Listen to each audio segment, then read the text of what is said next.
Hello, everybody. Welcome back to another episode of Oh Shoot. I'm your host, Cassidy Lynn. Happy Monday. Oh my gosh. I'm feeling it today. I don't know about you guys, but the fall has been really getting to me in a positive way. I've been loving all of these fall vibes. I made pumpkin bread yesterday. I've been lighting pumpkin candles. I have mums. I have pumpkins outside my house. Oh, it's just so crispy and fall. I literally love it. Today, we're talking about Instagram. So you're going to want to sit down. You're going to want to take notes because we are deep diving into Instagram. But of course, we've got things to discuss beforehand. Number one, I am going to Japan.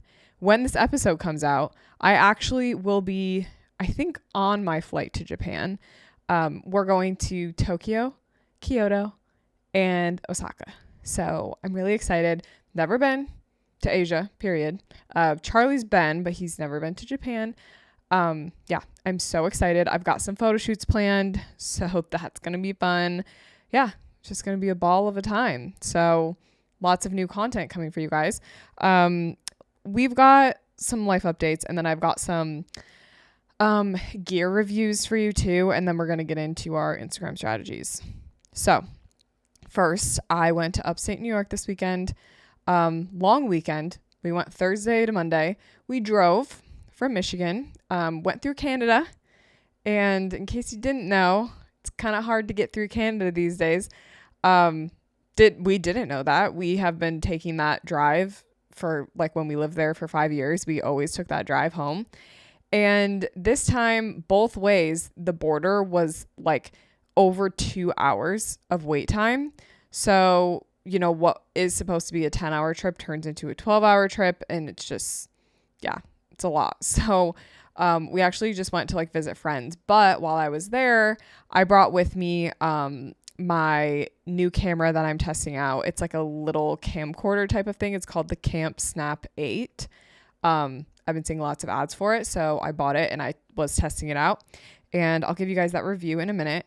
I am currently wearing some new merch on my head, a hat. This hat says holding space to be your photographer. It's like a cute trucker hat. It's tan with, like it's dual tone. So tan is like the body and then the brim is forest green.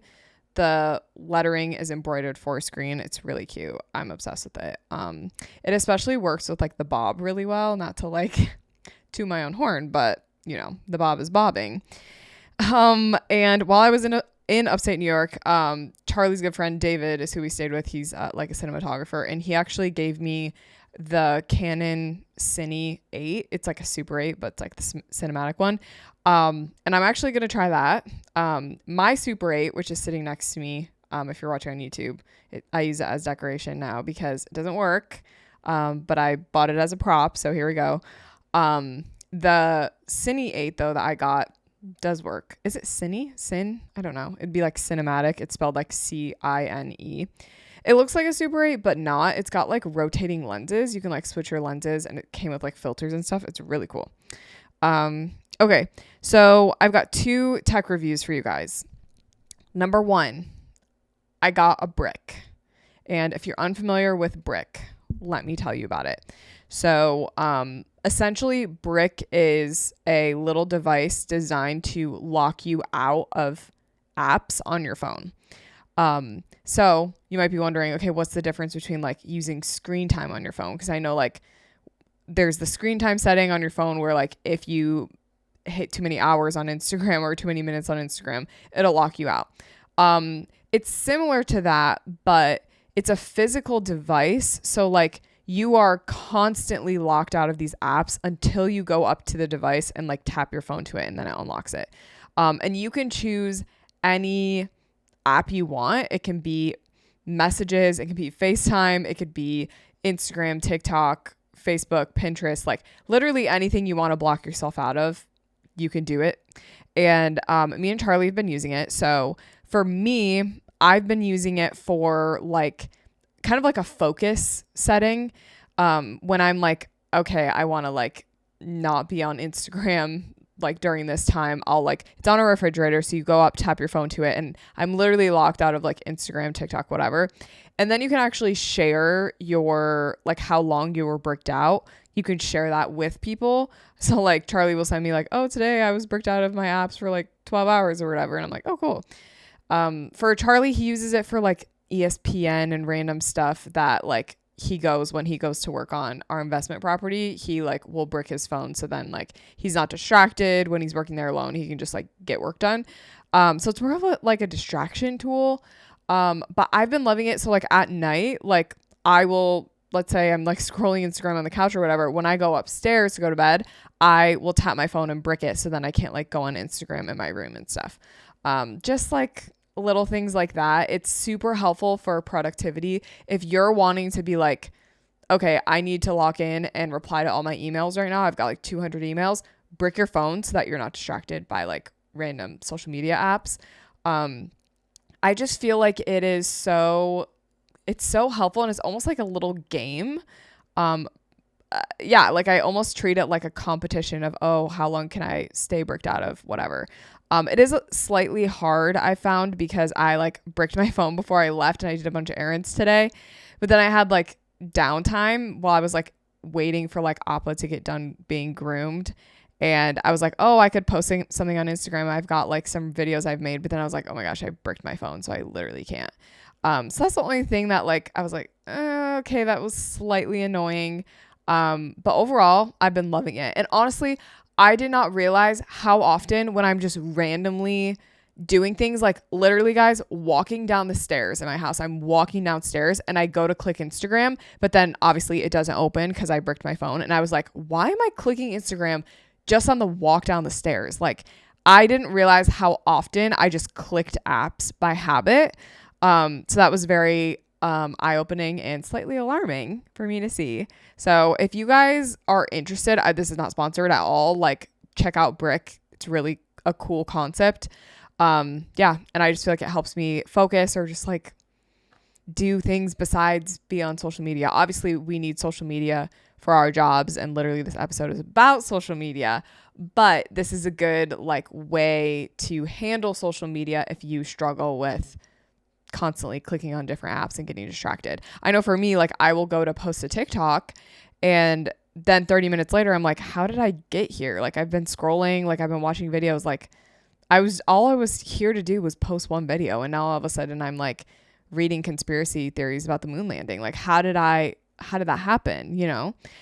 So that's the Brick. Love it. I think it's only like $50 too. So, and me and Charlie can both use it. It's like multiple people can use one brick.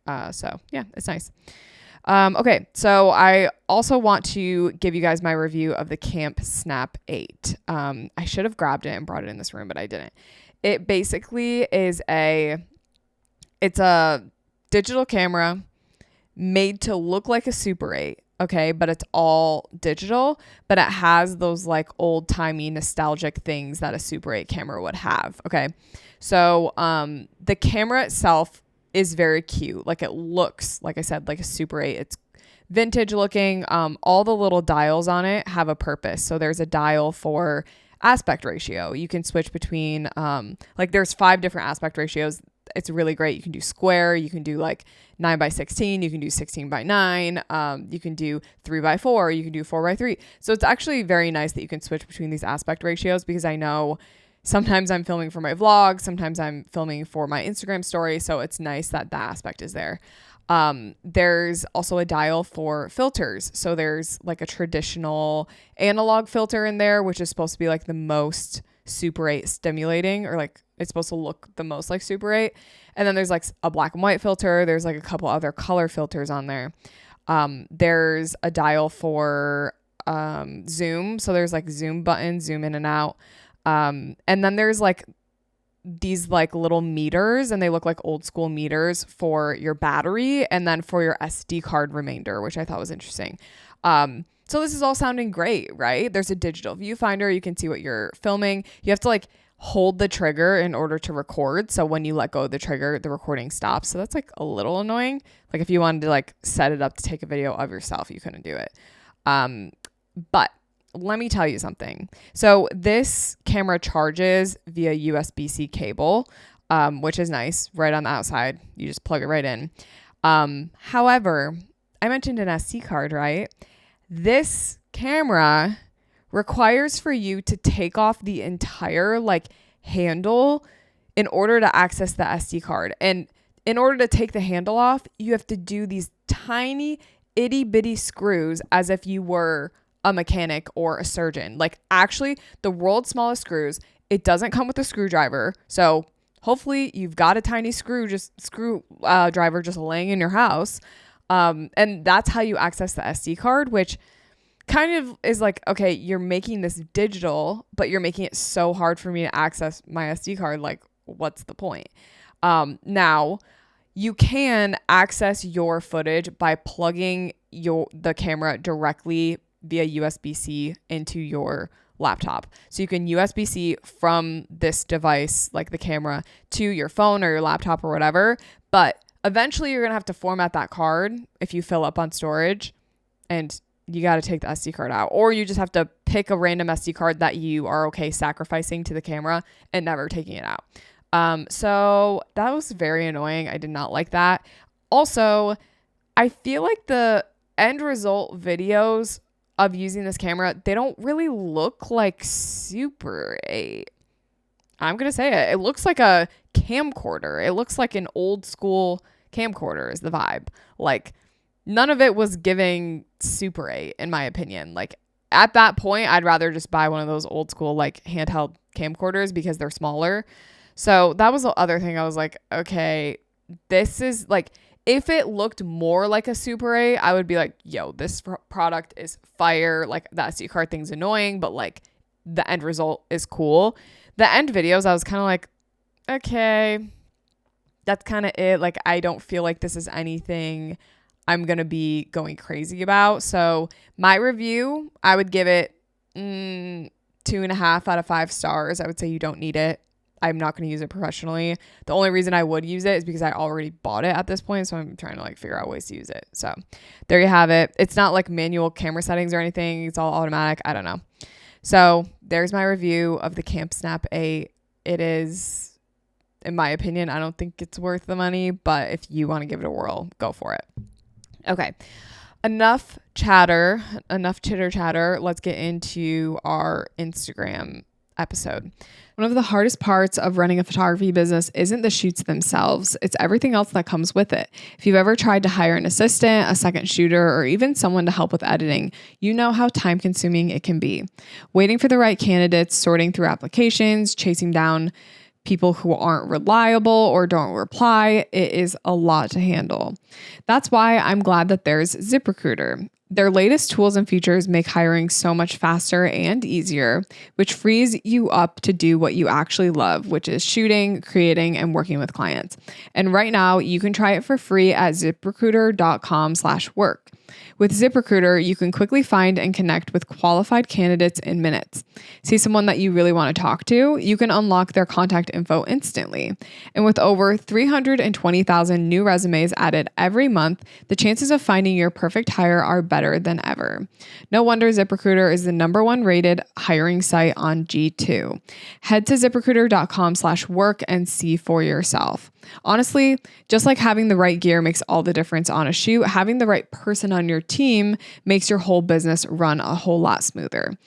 So use ZipRecruiter and save your time hiring. 4 out of 5 employers who post on ZipRecruiter get a quality candidate within the first day. And if you go to ziprecruiter.com/work right now, you can try it for free. Again, that's ziprecruiter.com/work. ZipRecruiter, the smartest way to hire. This week's episode is brought to you by Aftershoot, and I have an exciting announcement that Aftershoot is launching AI retouching, which is now in public beta and it's free to use now until September 2025.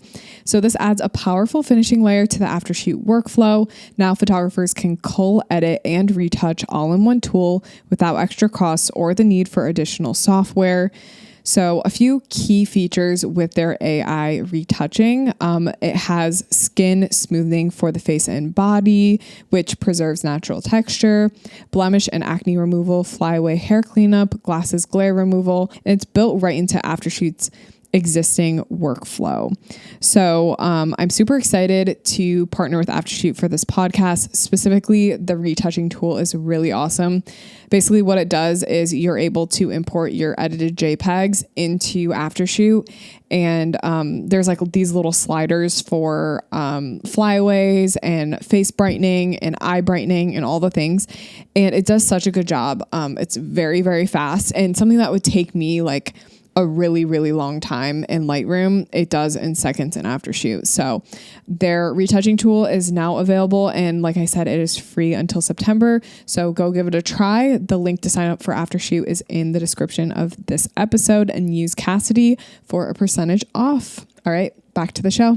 So in this episode, I really wanted to talk about updated strategies for you guys, how you can be using Instagram to grow your account and actually attract new clients, not so much just new photographers or like your posts don't even get seen. I want to help you increase your reach, increase your engagement, increase your follower count, all of that. And believe it or not, all of those things pretty much go hand in hand. Your engagement, your reach, your follower count, story replies, all of that goes hand in hand with how well you do on Instagram. All of those things impact it. So that's what we're going to be talking about today. I have 14 strategies for you. So 14 strategies to help you grow on Instagram in 2025, going into 2026.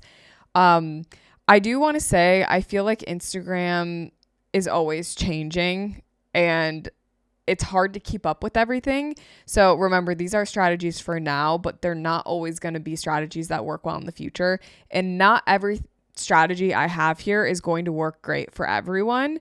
It should work great for most people, but just remember, not every strategy is perfect for every single person. Like you might hear one of these and be like, oh, I did that and it actually sucked, so keep that in mind. So the first strategy I have for you guys is posting static posts to your Instagram feed. And I know static posts they're the origin of Instagram. That's where we started. I feel like we've kind of lost the plot at this point with Instagram, but we're going back to our roots, static posts. Static posts are being pushed out more by Instagram. They are being favored by Instagram, and Instagram wants you to start using more static posts. As a creator who's in the Instagram Creator Fund, or like the creator program, whatever, for a while I was being rewarded for Reels. It was like giving me bonuses and incentives for posting Reels, and then that stopped, and now there's a bonus program for static posts. So I think that goes to show static posts are definitely what Instagram is favoring right now. I'm going to give you a few strategies though, because I think everyone, especially if you're a photographer, you do static posts like all the time. But here's how you can elevate your static posts to get more traction, get more views, get more reach, get more comments, and ultimately have your static posts actually be helping your page. So one strategy is to mix videos within your static posts. So as photographers, I know it's really common to just like post all of your photos from a session in a post, static post, and that's kind of it. But I want to encourage you to do more than that. Even at this point, posting like different layouts and stuff within a static post, I feel like is also pretty overdone. So like you need to be adding more interesting mixed media things into these static posts. So one option would be videos, mixing a video into, a carousel, that's the word. In a carousel of like, let's say it's a client that you shot. You can mix in a video of a behind the scenes video you took of you shooting the client. Maybe it's your Meta Glasses point of view. Maybe you had someone taking videos of you shooting. Maybe you just took a video of the client on your phone. Something like that is a really fun way to mix in different types of content into your static posts. And even if you're just taking a video of your client posing and stuff, you can put that video into like the Teza app, maybe add the Super 8 filter on there, and then you put that into your carousel. Like that's a fun, unique way of making your static posts more interesting and engaging. It's also okay to treat your static posts like photo dumps. This is actually something that I've started doing with like my photography work. Like I want to make sure my first photo is still like that great shot that I took on my camera because I want my feed to look good. But then the rest of my swipes are going to be like, oh, here's a little behind the scenes snippet from the wedding day. Or I even did an updated like a headshot of me, but then the rest of my photos were like images and behind the scenes glimpses from wedding days. And I just thought that was interesting and like something that a lot of people don't do. So don't be afraid to treat your static posts like photo dumps. Even as someone that's posting client work, it's okay to add in one slide that was like something you took on your iPhone, or even just like at the very end of your slides, like a photo of you holding your camera and showing like what lens you shot, like lens and camera that you shot that session on. Stuff like that is what's interesting, and does really well on Instagram.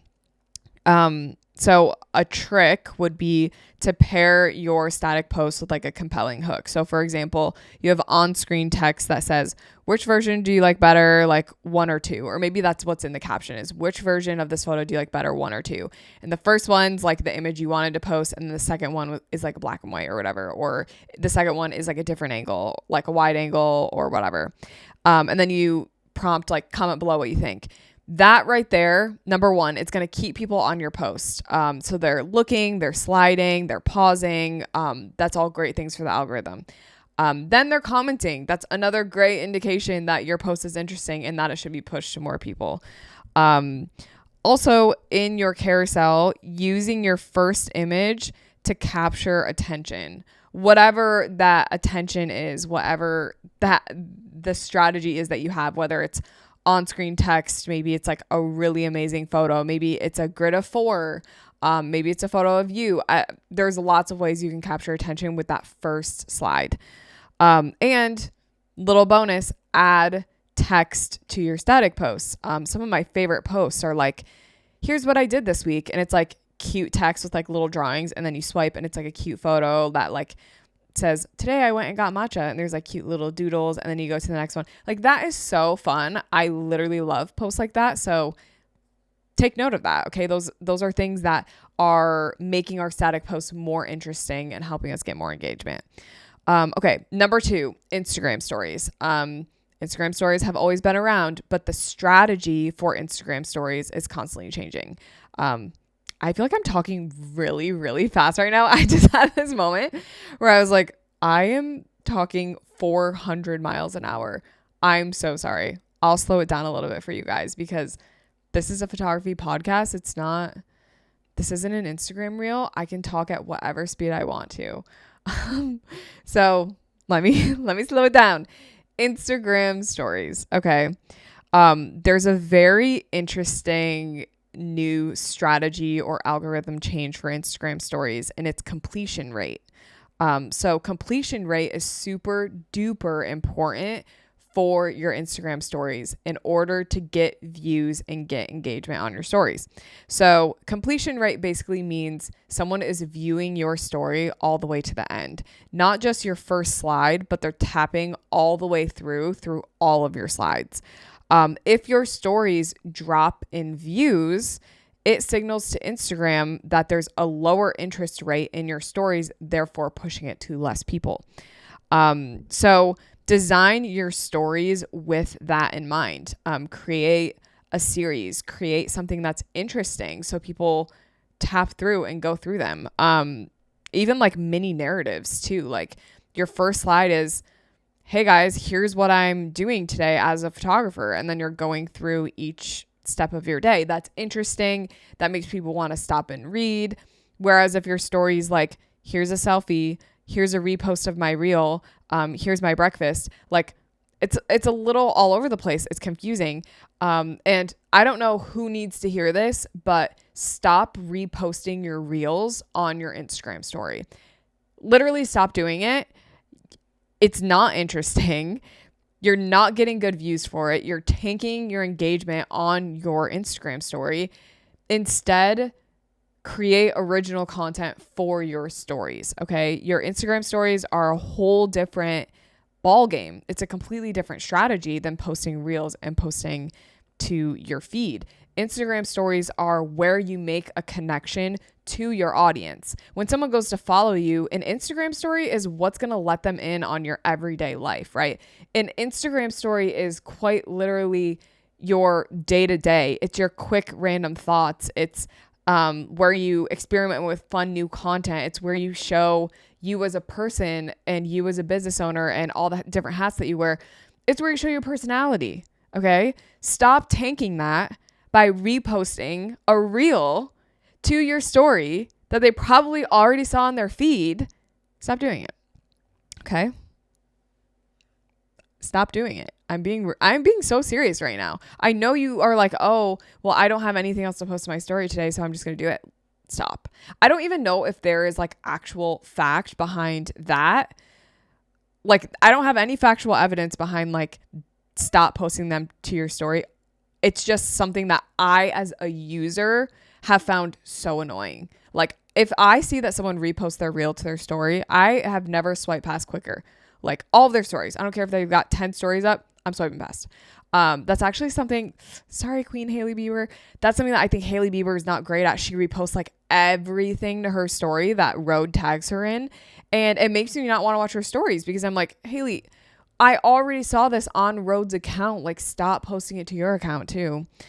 Another great strategy for Instagram stories is adding like a poll or a question box to your very first story.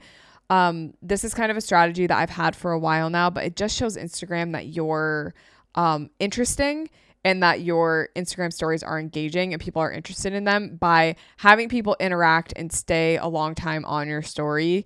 That signals to Instagram that this story should be pushed to more people. So just a little strategy for you guys, like first thing of the day, make a poll, whatever it is. Okay. My third strategy for you is using Instagram edits. This is the new video editing platform that Instagram has launched. Instagram loves when you use their tools. When they see that you're within their ecosystem, that's what they like. Okay. So I personally think if you want to really, really see growth on Instagram, just try editing in edits and see if that makes a difference, because I can guarantee you it most likely will make a little bit of a difference with views or whatever. Obviously the content that you make matters as well, but editing within edits, especially if you're only posting on Instagram right now, if you're not on TikTok and all the other places and YouTube Shorts, like literally use edits. Why not? So give it a try, see if you like it. It's going to give you better metadata. It's going to give you smoother integration from your editing app into Instagram. It's going to give you higher quality uploads as well. I know a big thing within Instagram is people struggling to get their videos and photos clear. And I think a big reason for that is we're downloading from one website, uploading to another. There's a lot of importing, exporting, whereas if you're using Instagram edits, it's getting the raw video file or raw photos, and it's basically bringing them right into Instagram. So it should be the most streamlined and the best way to get the highest quality content on Instagram. So give it a whirl. And Instagram likes that you're using its ecosystem. It's likely to boost your content if you do use edits. So there you go. My next strategy for you, strategy number 4. So the algorithm right now is leaning harder into AI driven recommendations within your Instagram feed. So it suggests content from accounts that you do not follow. This is something I have definitely noticed within my feed. I would say every 3 posts, I get one post of someone I don't follow, but for some reason I always linger on that post and I look at it and I'm like, wait a minute, I don't even follow this person. And the algorithm just knows that I like that type of content. It'll be like a Dancing with the Stars thing of like a contestant I don't follow. And it'll pop up on my feed and I'm like looking at it. I'm really into it. And then I'm like, hold on, I don't even follow this person. What do you mean? Like, it's actually quite crazy. So the discovery side of Instagram right now is getting more weight. Therefore, ask yourself, is my content discoverable? There's a lot of things that impact that, okay? Keywords that you use, the amount of comments and saves and shares that you get, how often someone lingers on your post. All of those things impact whether or not your content is suggested to new people or not. So that basically means your content needs to be discoverable and it needs to favor new eyes. So for example, we were talking about static posts and how you can add text to the first slide of a static post to make it interesting. I have been getting a lot of posts recommended on my feed that are static images, but there's like little tiny like words that say like, here's how I shot this couple's photo. And then you swipe and then it's like just photos from a gallery, but it's like giving direction. It's saying, here's my pose, next slide, here's my settings, next slide, here's a few tips, blah, blah, blah. Like that's something that is discoverable, I think, versus if you just took that couple session and just posted it to your feed. Cool. Awesome. It's not really discoverable unless you're shooting like a celebrity. Then like, okay, those photos might get recommended to like newer people. But like besides that, what makes your content discoverable and interesting for new eyes? What in your content is valuable? Honestly, that's what it is at the end of the day. And I feel like I say that time and time again, value in your content. That's what's super important. Okay. Number 5, consistency matters on Instagram. Everyone says this. It is so annoying, but it is a thing in the algorithm now. Okay. So listen to this. Instagram's new models leverage extremely long user sequence modeling, which basically means that your past audience behavior, content themes, and your consistency helps shape your profile, quote, profile signature. So Instagram basically is saying, all right, we're playing favorites now. If you have been consistent, if your audience consistently likes your stuff, if you're constantly whatever, like posting every week and posting reels and like actually actively posting stories every day, Instagram is now modeling to favor those accounts. Okay. This is huge. This is like basically what I've been wanting because I've been posting consistently on Instagram for like 7 years. You know what I mean? So like the consistency is paying off. It's actually being worked into the algorithm now. I feel like before it really wasn't. It was just like, okay, whatever you want to do, have fun. And we're just going to like randomly choose to make one of your videos viral. I feel like now Instagram is being like, okay, we recognize that this account has been consistent and has had very consistent engagement or whatever. So we're actually going to reward that. And we're going to take that and make it be a part of the algorithm now. So your consistency really, really does matter.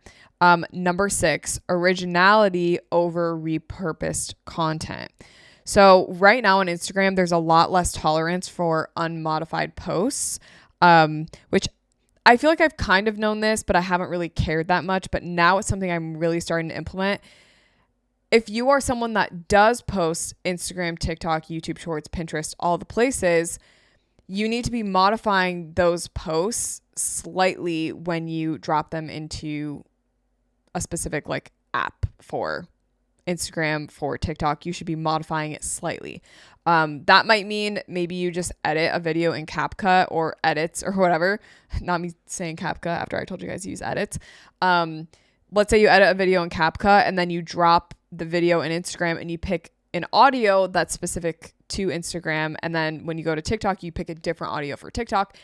That's kind of what I'm talking about, making a slight change and then posting it. Or maybe you don't put any text on your content, but then once you put it in Instagram, then you're adding on-screen text via Instagram's fonts versus on-screen text for TikTok's fonts, stuff like that. Making a slight modification when it gets in app before posting it. So the algorithm rewards. What is that? Huh? Oh, I see.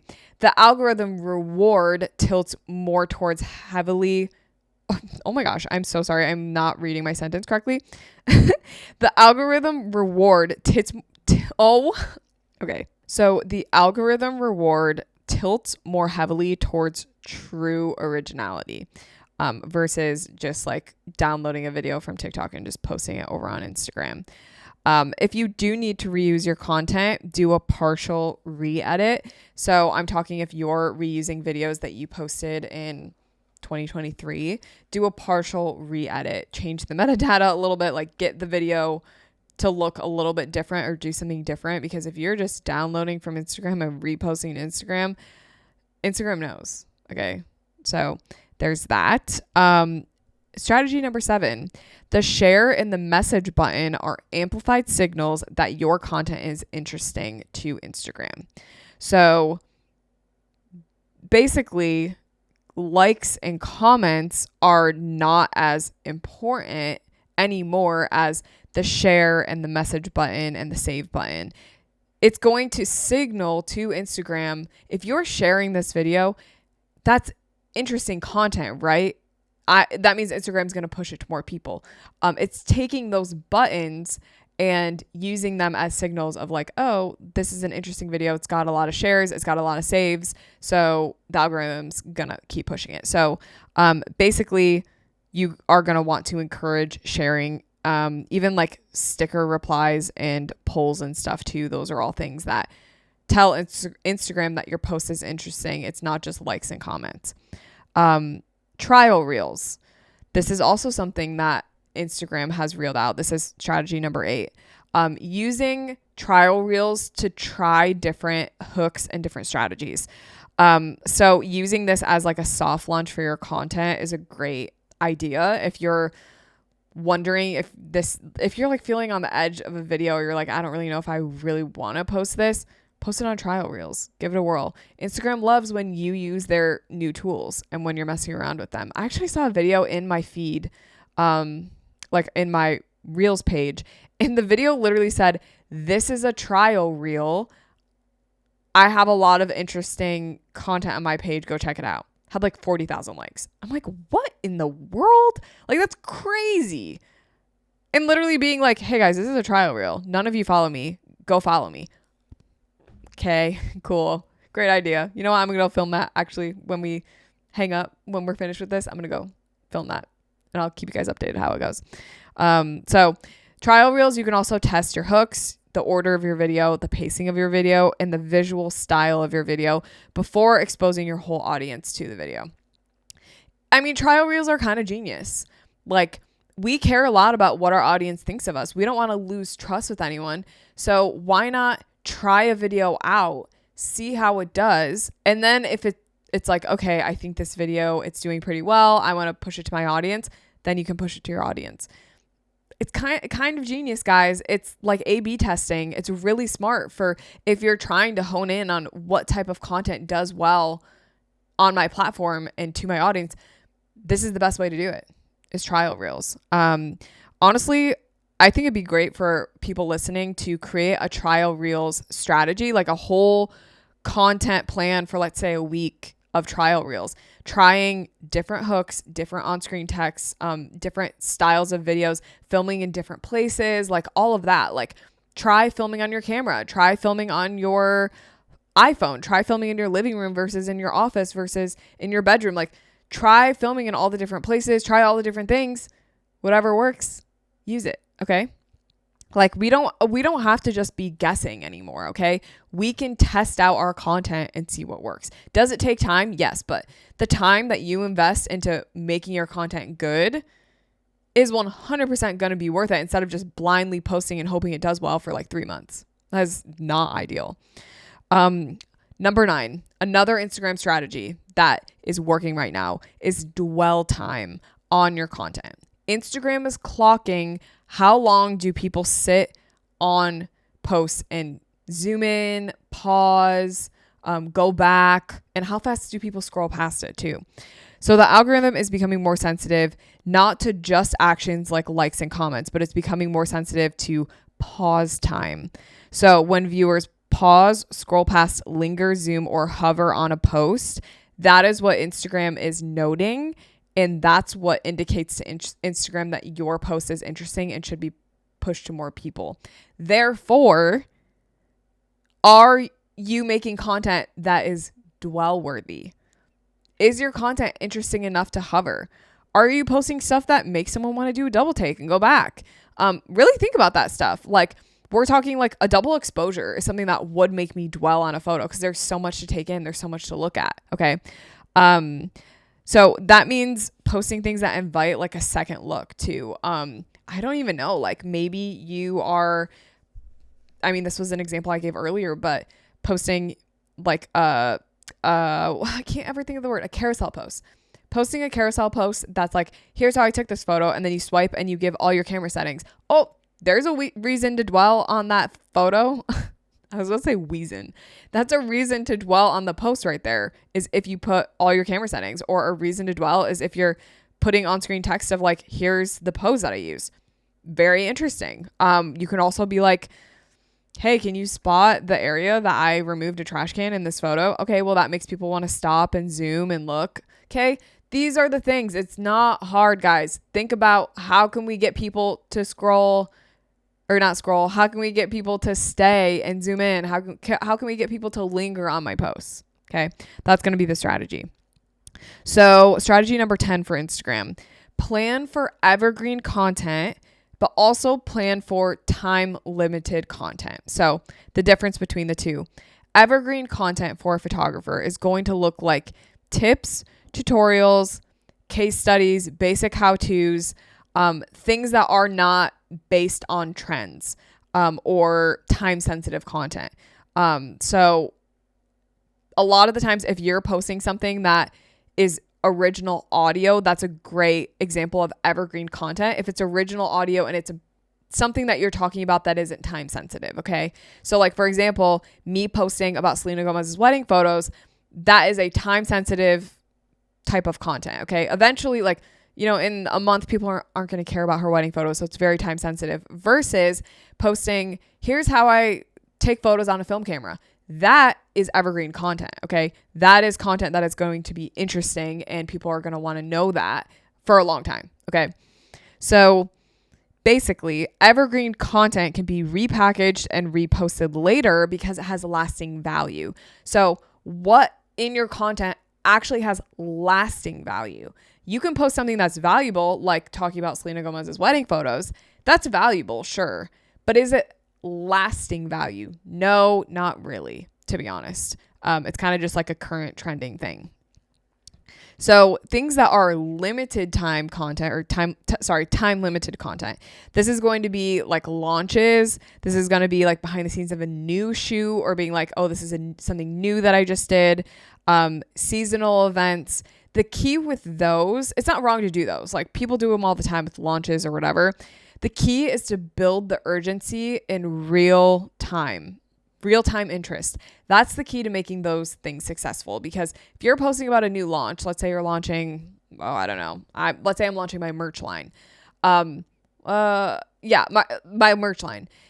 Posting a video of my merch, like I have to create the real time interest of like, this just dropped. It's now available. Like, go get it now. There's limited quantities, whatever. That's real time urgency. But for evergreen content, you don't really need to create the real time urgency because it's going to keep building and building.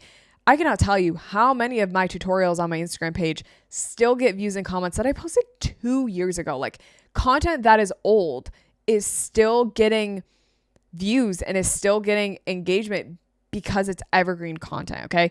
My opinion, evergreen content is the best content to make.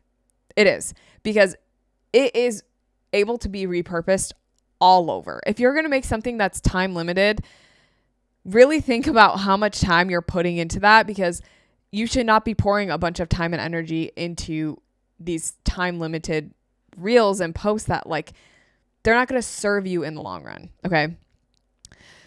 Number 11, strategy 11, collaborating with others. So using the collab feature on Instagram is very powerful and it's very effective. It allows you to push your content to someone else's audience.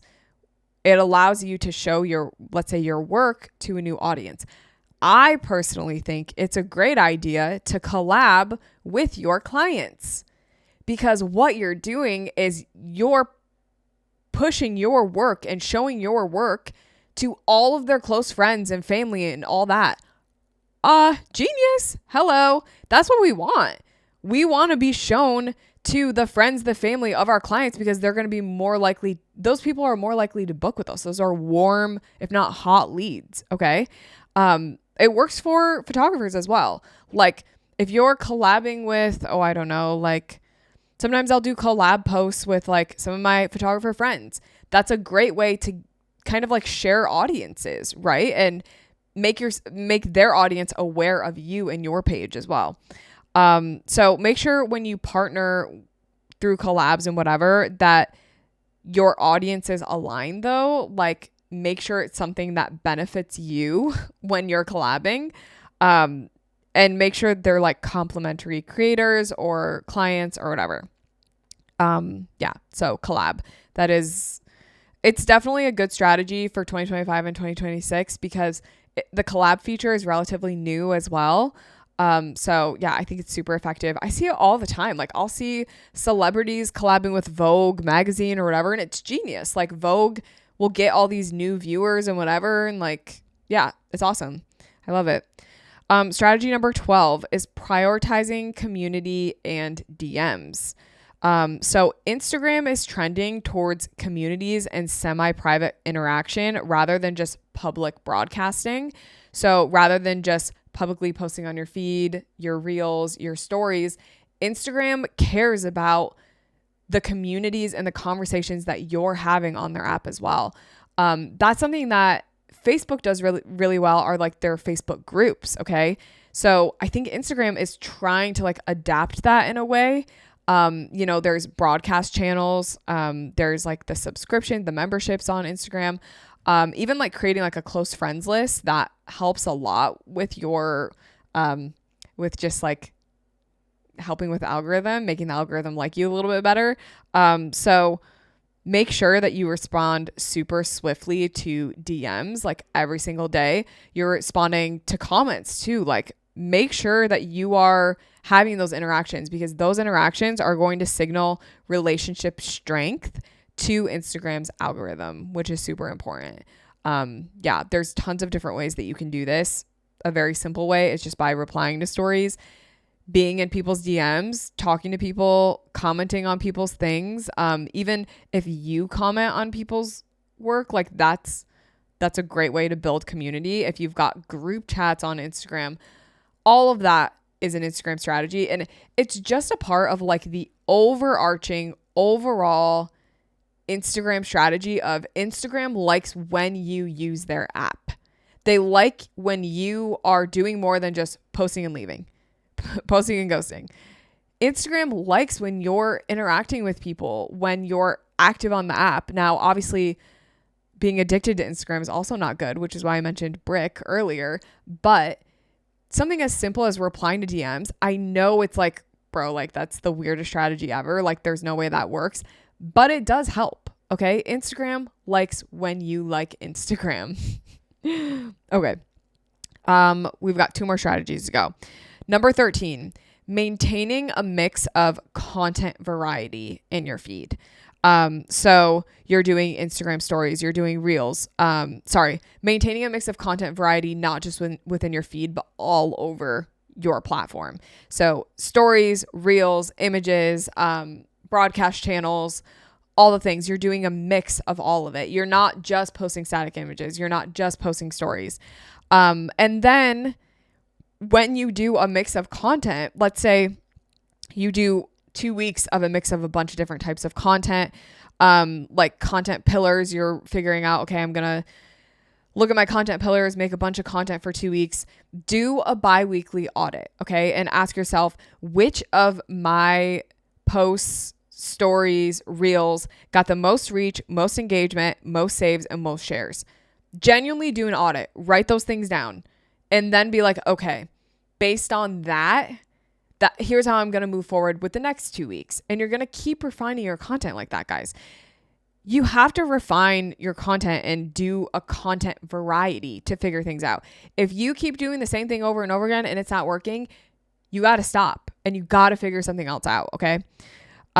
So rotating your content pillars, it also keeps your page super fresh. Super fresh. So I'm not just posting me lip syncing to audios every single day. That's not the only content that you're seeing from me, because that would get A, boring, B, repetitive, C, I'm losing my value. Okay. Because those videos are pretty easy to film and they're not giving any value to anyone. So mixing in my lip syncing videos to an original video of me talking, telling a story, to me showing myself shooting and doing a BTS video, to me doing a gear review video. Like, I'm mixing up my content to keep it interesting. And strategy number 14, very interesting strategy. I really should have started with this.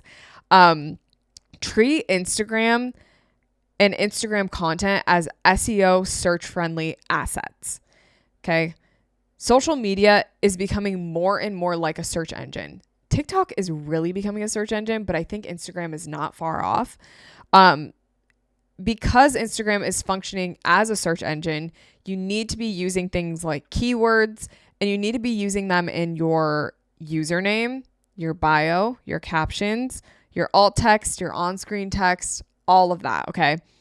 And I actually have a good example here. So, let's say you post a video about, let's see, I'm drawing a blank. You're posting a video of like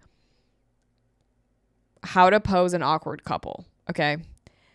What you're going to do is your on-screen text is literally going to be how to pose an awkward couple. Okay. That is something that people will most likely be searching. Now, are you attracting photographers? Yeah, probably. So another example would be like how to photograph the Milky Way, like how to take photos in direct sun. Like, think about what are people searching. You could also do like the best wedding venues in Grand Rapids, Michigan in 2025. And to make it photography focused, you could be like the best wedding venues to photograph in Grand Rapids, Michigan in 2025. That's great on-screen text. That's something great to put in your caption as well.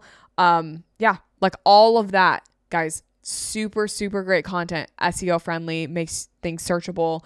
I cannot tell you the number of times that I like go to search something on TikTok. And I actually did this the other day. I'm trying to think of what I was searching for exactly. I think it was like for my trip to Japan. I was searching like the best places to stay in Kyoto, Japan. So I searched that. The top video that pops up, literally word for word, on screen text, the best places to stay in Kyoto, Japan. Okay, well, obviously that's going to pop up when I search it because it's on screen text. TikTok can read the text because the video was made in TikTok with TikTok text. All of those things are super important. Okay. Even if it's not on screen text, the caption usually is like the best places to stay in Kyoto, Japan. It's usually like word for word, the caption as well. So, those are a few strategies for you guys. I hope that was helpful. I hope that gave you a couple of ideas and things to really think about for your content for the next couple of months. I really do want to encourage that whole like 2-week audit thing, posting your content, giving it 2 weeks and posting a bunch of different types of things and seeing what works. Super important. I'm actually just going to summarize real quick. So if you guys made it all the way to the end, we're going to summarize. Here are some Instagram strategies for you to try in 2025 that are going to benefit you. Okay. Strategy number 1 is static posts. Instagram is definitely favoring static posts. Number 2, posting Instagram stories to completion.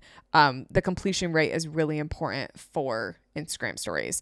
Number 3, using Instagram's editing software. Number 4, leaning more into the discovery side of Instagram for AI-driven recommendations and feed. Number 5, your consistency matters. Instagram's new models take account of how consistent you are and boost your content based on that. Number 6, originality over repurposed content. Number 7, getting the share and message button to be used in your content to indicate that your content is interesting. Number 8, using trial reels. Number 9, taking into account dwell time on your content, hovers, views, pausing, things like that. Number 10, planning for evergreen content and using evergreen content on your page for longevity. Number 11, collaborating with others that have audiences that you're interested in tapping into. Number 12, prioritizing community and DMs, replying to stories, creating community. Number 3, maintaining a mix of content variety, doing stories, posts, reels, all the things. And number 14, treating your Instagram content as SEO search friendly assets. Those are all of my strategies that I have for you today. Hopefully some of those are helpful for you and you really feel like, okay, I'm going to go tackle Instagram. We're going to go give it a try. Yeah, that's it, guys. Thank you so much for listening. I'm super excited for some upcoming episodes we have. So stay tuned for that. Happy Monday. And I hope you guys have an amazing rest of your day.